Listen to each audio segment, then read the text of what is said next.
I'm Nikki and this is the Crime Figures Mob Show. And in this video we'll be covering 5 of my favorite bank robbery and heist flicks. As most no one would know on here, I am a working actor, and I've been in multiple movies. I actually got to play a bank robber in a movie with Bella Thorne called Infamous, and some of the movies on this list influenced my descent into the film and theater business. I'll be ranking these with number 1 being my absolute favorite movie of all time, so stick around to find out which masterful heist flicks I love and recommend. Also, I plan to do so without completely spoiling them, just in case there are folks who haven't seen them. Number 5, Inside Man. Directed by Spike Lee, starring the always amazing Denzel Washington, Clive Owen, and the timeless Jodie Foster, with the cast being the first thing that initially brought me in after hearing about it. The first time I watched this movie, I went in cold. I had no plot knowledge outside of it being a film that involves a bank robbery. It didn't take me but 10 minutes to realize I wasn't going to want to miss a single second of this one, and you shouldn't, as the devil is in the details here. The side story involving Denzel was well placed and added to his character, though it was not an unheard of trope. Jodie brings the entitlement of a rich fixer straight to your face with a ruthless and unapologetic performance. Personally though, I loved Clive the most in this movie. Clive had the kind of chilling charisma in this film to match Denzel's typical acting chops and wit. The movie felt like a breath of fresh air when it comes to the typical crime flicks. It felt thought out and personal. I found myself rooting for Denzel and Clive's characters simultaneously. I wouldn't call it a twist, but the end of the movie is something to behold. It's a story-driven movie. Always a great watch and something I rotate yearly, making it my 5th favorite movie on this list. Number 4, The Place Beyond the Pines. I absolutely adore this movie. The cast is stacked with Ryan Gosling, Bradley Cooper, Ray Liotta, Eva Mendes, Mahershala Ali, and Ben Mendelsohn. I remember having to go across town to like an 11 p.m. showing because it didn't have the widest release, so I had to search for it locally, but I was glad I did. This movie combines a timely epic that crosses 3 different periods involving a bank robber, a cop, and both of their sons growing up with what seems like different trajectories.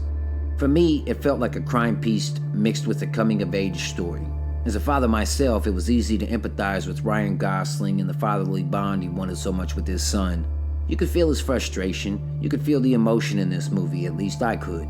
It is a tragic story at times. It shows the ironic correlations between Ryan Gosling and Bradley Cooper's children growing up, and it also carries themes of greed and corruption throughout the saga. It's a couple hours long, but it's worth the watch because I didn't really feel like any of the movie was empty. I thought it was well written and every scene had its point. I thought the performances were genuine, even down to Ray Liotta taking a supporting role and making it his own. It is a film I will continue to praise and also recommend, especially if you haven't had the chance to watch it. Number 3, Hell or High Water.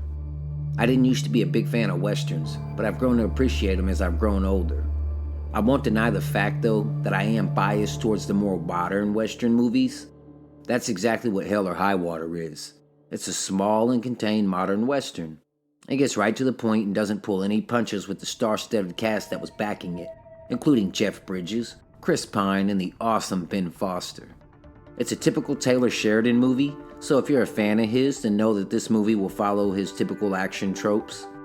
I usually enjoy his movies, but this one being next to the top behind Sicario and the Taylor Sheridan filmography, I enjoyed their old school style bank robberies of just gun and masks, no high stakes plans or technical proceedings to make it seem as if the plan is foolproof or whatnot.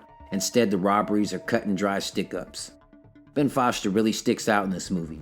He plays a character who's volatile but loving towards his brother.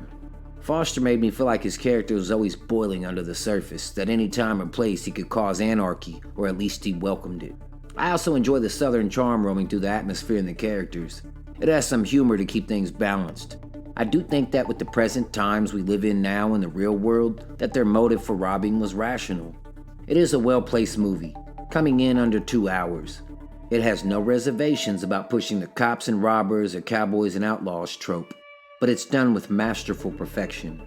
Chris Pine and Ben Foster have tremendous chemistry, being believable as brothers.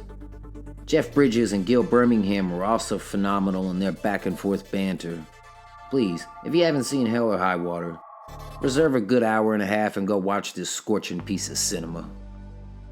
Number 2, The Town. The Town was written, directed, and starred Ben Affleck.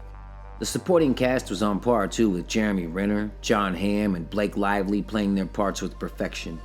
Jeremy Renner steals every scene he's in. I mean, he gives off vibes like Tommy from Goodfellas with his willing and quick-to-violence temperament. The movie starts off with a great heist scene, setting the tone for what's to come. I've never been to Boston, but from what I understand, they worked hard to make it authentic to the folks and background of those it was based on, which is Charlestown, being home to the most bank and armored truck robbers per capita.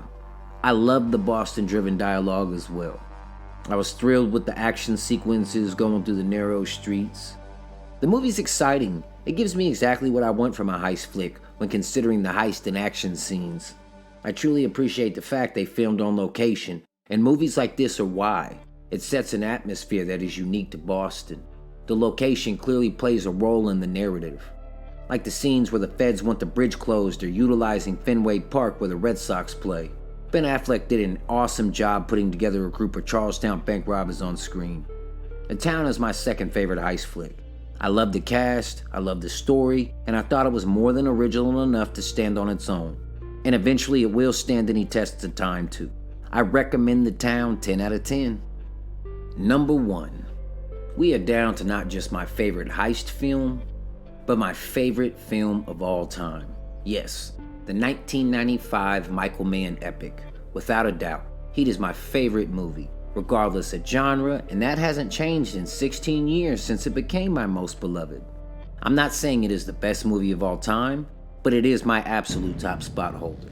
First, putting Robert De Niro and Al Pacino on a crash course while still in their late primes should have been enough for anyone familiar with movies to dive into, whether you're a movie person or not. If those two weren't enough, it also stars Val Kilmer, who is still at the top of his respective prime, as well as Ashley Judd, Tom Sizemore, and throw in some Danny Trejo too.